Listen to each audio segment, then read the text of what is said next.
पाकिस्तानी जनता, पाकिस्तानी अवाम चंदा लेती है, गरीब है, भूखे पेट सोती है। ये मोहतरमा ये फरमा रही थी, कह रही थी, ओ बीबी तुम्हारे जो मुल्क में हालात हैं, तुम्हें अपने हालात के बारे में कुछ नहीं पता।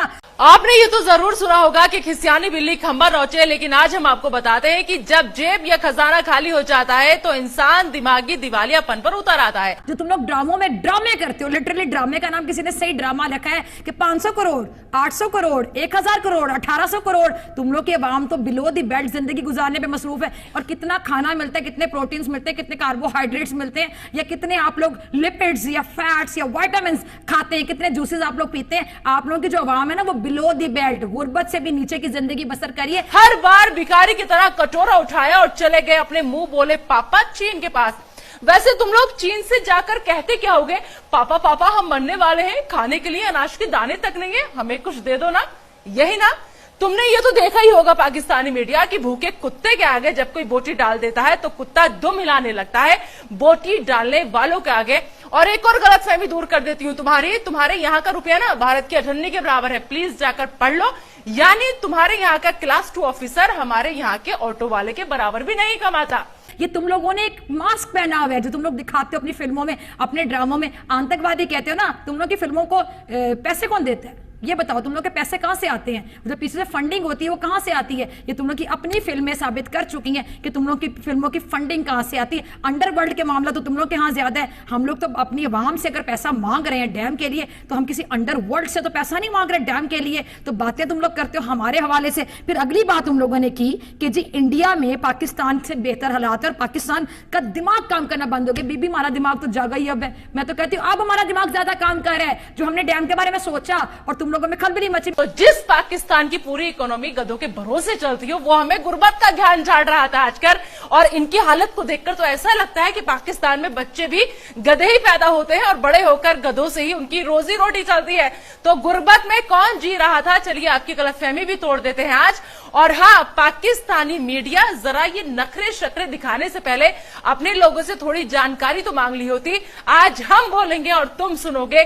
कर्ज लेकर घी पीना, कोई तुमसे और तुम्हारे पाकिस्तान से पूछे, सिर से लेकर पांव तक कर्ज में डूबा है तुम्हारा पाकिस्तान। दिवालिया होने की कगार पर पहुंच गया है तुम्हारा पाकिस्तान। मैं तो कहती हूँ चिफ्ट साहब दोबारा अब इसी तरह की आप बातें करें ताकि इन लोगों को और होश उड़े, ये लोग और परेशान हो, इन लोगों के पसीने और छूटे, इन लोगों को बुखार चढ़े, इन लोगों को टीबी तक होने के चांसेस हैं। मुझे तो लगता है इंडिया पूरा कैंसर में मुबतला हो जाएगा जब पाकिस्तान की तरक्की इसी तरह देखेगा।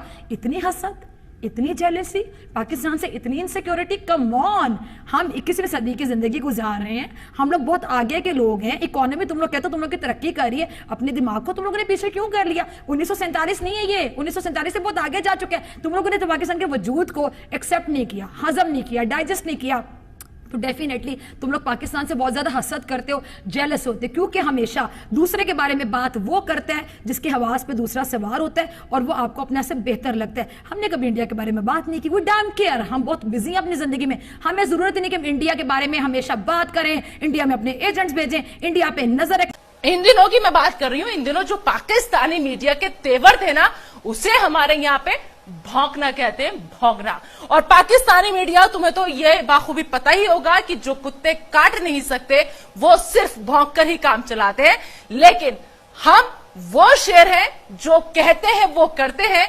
देखा कैसे घुसकर मारा है, तौबा तौबा, नेस्तो नाबूद कर दिया है, तौबा तौबा। पाकिस्तान में जो जहादी लोग हैं वहां पे पाकिस्तान का पैसा जाता है, फंडिंग होती है। रॉ को कितनी फंडिंग होती है बता दो। कुलभूषण आया था, क्या भूखे पेट आया था, क्या पैसे लिए बगैर आया था? जो रॉ के एजेंट्स आ जाते हैं पाकिस्तान में मुदाखलत करने, ये कैसे आ जाते हैं? ये पाकिस्तान में जब आते हैं तो क्या इनको फंडिंग कोई नहीं करता? तो अपनी रॉ के बारे में तुम लोगों का क्या ख्याल है? हमारे बारे में तुम लोग बहुत बातें करते हो, हमारी जहादी तंजीमों के बारे में आप लोग बहुत बातें करते हैं। हाफिज सईद तुम लोग को हजम नहीं होता आज तक। वो कौन सा लफ्ज यूज किया था तुम लोगों ने? हमारे जिहादी तंजीम, वाह वाह, हमारे हाफिज सईद, बहुत खूब, बहुत बढ़िया। अरे अगर हिम्मत है तो दुनिया को बताओ ना। हम दुनिया के सामने यही तो कह रहे हैं, ये सारे जिहादी तंजीम तुम्हारे हैं। हाफिज सईद को तुमने पाला है। हिम्मत है तो बताओ दुनिया को, ताकि दुनिया भी देखे तुम्हारे जिहादी तंजीम की हकीकत, दुनिया देखे तुम्हारे हाफिज चाचा की हकीकत और तुम्हारी हकीकत। लेकिन दुनिया के सामने तो तुम्हारी गिग्गी बंद हो जाती है। पाकिस्तान के हवाले से तुम लोग जो बातें करते हो, अपने टॉयलेट्स तो सही करवा लो। एक मूवी आई थी, अगर मैं गलत नहीं हूं जी, शौचालय, टॉयलेट्स को कहा जाता है, टॉयलेट एक प्रेम कथा, आपको याद होगा, मेरे प्रोड्यूसर ने मुझे अभी बताया क्योंकि मैं फिल्में ज्यादा नहीं देखती। टॉयलेट एक प्रेम कथा। आपके तो अपने घर के बेदियों ने लंका ढा दी, उन्होंने बता दिया कि हमारे यहाँ टॉयलेट्स के जो मामलात हैं वो ये हैं। हमारी फिल्म टॉयलेट एक प्रेम कथा पर भी इन दिनों सवाल उठाया। क्या कहा तुम लोगों ने कि हमारे यहाँ टॉयलेट पर फिल्में बनती हैं? अरे ऊपर वाले ने तुम लोगों को शर्फ के साथ साथ अक्ल भी नहीं दी क्या? पहले जाकर कम से कम फिल्म तो देख ली होती आप लोगों ने। अपने इमरान अब्बा को कहो कि तुम्हारे पाकिस्तान में फिल्म रिलीज करवा दे, लोग देख लें और उन्हें पता चले कि इस फिल्म में क्या है। ये फिल्म लोगों को जागरूक करने के लिए बनी थी। अपने इमरान चाचू को कहो कि तुम्हारे यहाँ भी फिल्म दिखाएं और कम से कम टॉयलेट की हालत ठीक हो सके। मुझे तो शर्म आती है तुम्हारे यहाँ की टॉयलेट की हालत बताते हुए और तुम्हारी हालत बताते हुए। अपनी टॉयलेट की हालत देखिए कभी तुम लोगों ने। मैं बताती हूँ तुम्हारी टॉयलेट की हालत क्या है। 21 करोड़ की आबादी और उसमें भी 7 करोड़ के पास ना तो पीने के लिए साफ पानी है और ना ही टॉयलेट है। कम से कम इस पर तो गौर फरमा लेते पाकिस्तानी मीडिया, और आकर के बैठ गए हो हिंदुस्तान की फिल्मों पर सवाल उठाने के लिए। मतलब कोई मौका नहीं छोड़ा कि जैसे भी हो बस हिंदुस्तान का मजाक उड़ाना है। अरे बरखुरदारों, हमारी इंडस्ट्री ने अगर काम देना बंद कर दिया ना तो भूखे मर जाएंगे पाकिस्तानी कलाकार। याद है ना अदनान सामी, तुम्हारे देश को लात मारकर हमारे देश में आकर बस गए। आतिफ असलम, फवाद खान, उमैमा मलिक, इमरान अब्बास, मावरा हुसैन, माहिरा खान, अली जफर, मीका जुल्फिकार, वीना मलिक, अर्शी खान, सारा लोरेन और न जाने ऐसे कितने नाम। सबा कमर तो आपको याद ही होंगी, कैसे पाकिस्तान की कलई खोली थी सबा ने। साफ कहा था कि हमें शर्मिंदगी उठानी पड़ती है पाकिस्तानी होने पर।